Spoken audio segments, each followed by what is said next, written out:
எல்லோரும் ஒரு வேலை விஷயமா ஏதாவது ஊருக்கெல்லாம் சுற்றுவாங்கள்ல, அதே மாதிரி நானும் சுற்றிக்கிட்டு இருக்கிறேன். இப்போ நான் இருக்கிறது பார்த்தீங்கன்னா சத்தீஸ்கர் மாநிலம். இது சத்தீஸ்கர் மாநிலத்தில் இது கோர்பாங்கிற ஒரு டிஸ்ட்ரிக். இது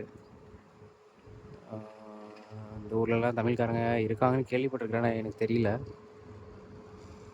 பட்டு தமிழ்நாட்டிலேருந்து இந்த மாதிரி வெளியூருக்கெலாம் வந்து வித்தியாசமான ஊர், வித்தியாசமான வேலை, மொழி தெரியாத இடம், நிறைய விஷயங்கள் வெளியூரில் கற்றுக்கலாம், நிறைய விஷயங்கள் வெளியில் பார்க்கலாம் அப்படிங்கிறத இங்கே வந்து கூட புரிஞ்சுக்கிட்டேன். இந்த ஊரோட ஒரு கல்ச்சரை பாருங்களேன். இங்கே வந்து ஆக்சுவலாக என்ன ஒர்க் அதிகமாக நடக்கும்னா, கோல்ட் மைன்ஸ், அதாவது தாது வெட்டி எடுக்கிறாங்க. இந்த இரும்பு தாதுன்னு நினைக்கிறேன், அது எனக்கு கரெக்டாக தெரியல. இரும்பு தாதா இல்லை எரிபொருள் போகிற எதான்னு தெரியல. ஆனால் கோல்ட் மைன்ஸ் நிறைய இருக்குது. இது எல்லாமே அந்த கோல்ட் மைன்ஸ்லேருந்து வெட்டி எடுக்கிற மண்.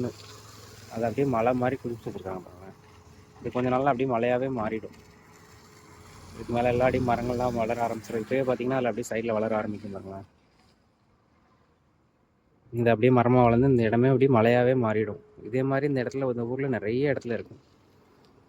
நான் ஒரு வேலை விஷயமா இங்கே வந்திருந்தேன். ஆக்சுவலாக நான் இருக்கிறது ராய்கர் மாவட்டத்தில், அதுவும் சத்தீஸ்கர் ஸ்டேட்டில் தான். இந்த ஊரில் இப்போ மழை காலம், தண்ணி எவ்வளோ போகுது பாருங்களேன். இங்கே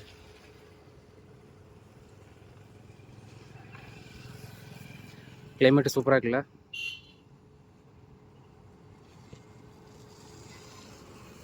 திரும்ப இந்த ஊருக்கெல்லாம் திரும்ப வர முடியுமான்னு தெரியல. போகிற போக்கில் அப்படியே ரசிச்சுட்டே போயிட வேண்டியதான். வேலை கஷ்டம்தான், ஆனால் போகிற போக்கில் சந்தோஷமாக இருந்தே ஆகணும் இல்லையா.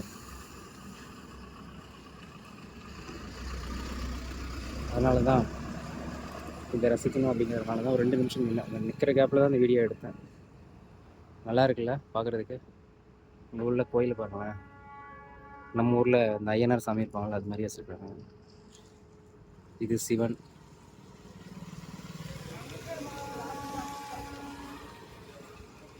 கடை நம்ம படத்தில் பார்க்குற மாதிரியே தான் கிட்டத்தட்ட. நார்த் இந்தியனா எப்படி இருக்கும் அப்படிங்கிறது. ரொம்ப வசதியானவங்களும் இருப்பாங்க, ரொம்ப கஷ்டப்பட்டவங்களும் இருக்கிறாங்க. நல்லா இருக்குல்ல கிளைமேட்டு. ஆக்சுவலாக ரொம்ப எப்படி சொல்கிறது, இந்த ஊர் வந்து ரொம்ப வந்து இயற்கை சார்ந்த ஊர் தான். இன்னும் நிறைய இண்டஸ்ட்ரியல்லாம் பெருசாக வரவே இல்லை. பச்சை பசேர்னு தான் இருக்கும், எங்கேயுமே மழை இது மாதிரி தான் இருக்கும். நன்றி, இன்னொரு வீடியோவில் பார்க்கலாம்.